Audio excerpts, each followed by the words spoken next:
আসসালামু আলাইকুম ওয়া রাহমাতুল্লাহি ওয়া বারাকাতুহু। সম্মানিত ভাইরা আমার, আপনারা দেখেছেন সোশ্যাল মিডিয়াতে ফেসবুকে নেত্রকোনা মদন একটি 11 বছরের শিশুকে মাদ্রাসার শিক্ষক ধর্ষণ করেছে।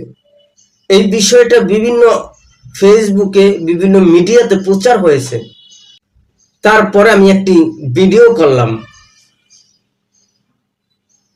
একজন আলেম এই ধরনের কাজ করতে পারে না।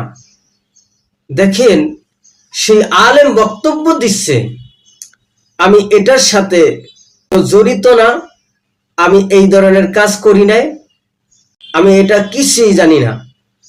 আজকে দেখেন, সেই ডক্টর যেই ডক্টরের কাছে গিয়েছিলেন, ডক্টরের কাছে মেয়ের বক্তব্য, যেই ডক্টরের কাছে গিয়েছিলেন বলছেন, ডক্টর আমার পেটের ভিতরে কি জানি নড়াচড়া করে। তখন তিনি টেস্ট করলেন, টেস্ট করে দেখলেন 6 মাসের বাচ্চা, 6 মাসের গর্ভবতী। তখন তিনি এক ধারণা করে এই আলেমের বিরুদ্ধে একটি মিথ্যা প্রচার করেন, মিথ্যা প্রচার করে এই আলেমকে ফাঁসিয়ে দেন।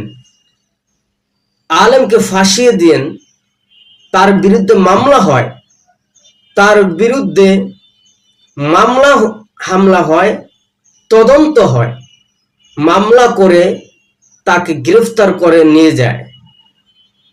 আজকে দেখেন, অনেক মানুষ বলছে, আলেমরা, বিভিন্ন মানুষ সোশ্যাল মিডিয়াতে, ফেসবুকে, বিভিন্ন মিডিয়াতে বলছে, আপনি যদি দোষ না করে থাকেন আপনি পালিয়ে আসেন কেন?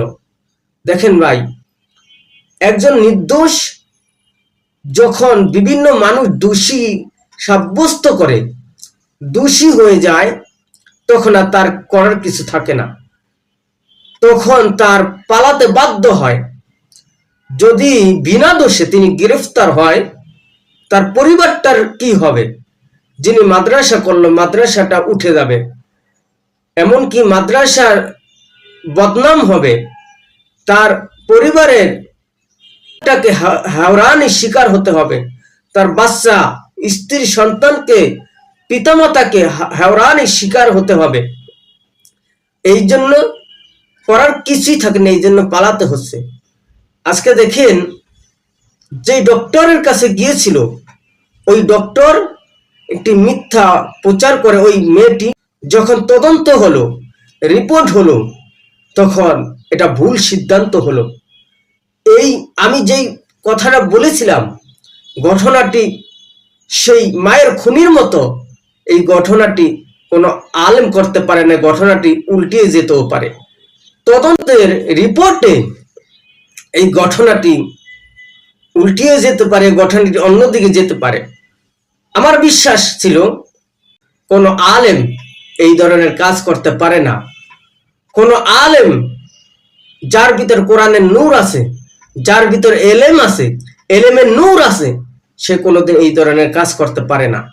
সম্মানিত ভাইরা আমার, আসুন আমরা অন্যায়কে প্রশ্রয় দেব না, অন্যায়ের সাথে মাথা নত করব না, আমরা অন্যায়কে সাপোর্ট করব না, আমরা সদা সত্য কথা বলবো। যেখানে অন্যায় আছে সেখানে আমরা ঝাঁপিয়ে পড়ব।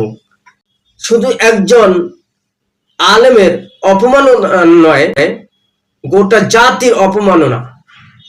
যখন একজন আলেমকে অপমাননা করা হবে, সমস্ত আলেম জাতিকে অপমান করা হবে। একজন আলেমের বিরুদ্ধে কেউ আঙ্গুল তুলে কথা বলবে, সমস্ত আলেম জাতির উপরে আঙ্গুল তুলে কথা বলা হবে।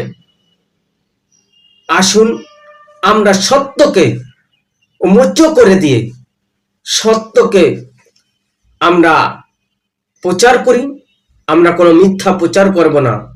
এই বলে আমরা বক্তব্য শেষ করছি। ওয়া আখিরি দাওয়ানা আনিল হামদুলিল্লাহি রাব্বিল আলামিন। আসসালামু আলাইকুম ওয়া রাহমাতুল্লাহি ওয়া বারাকাতুহু।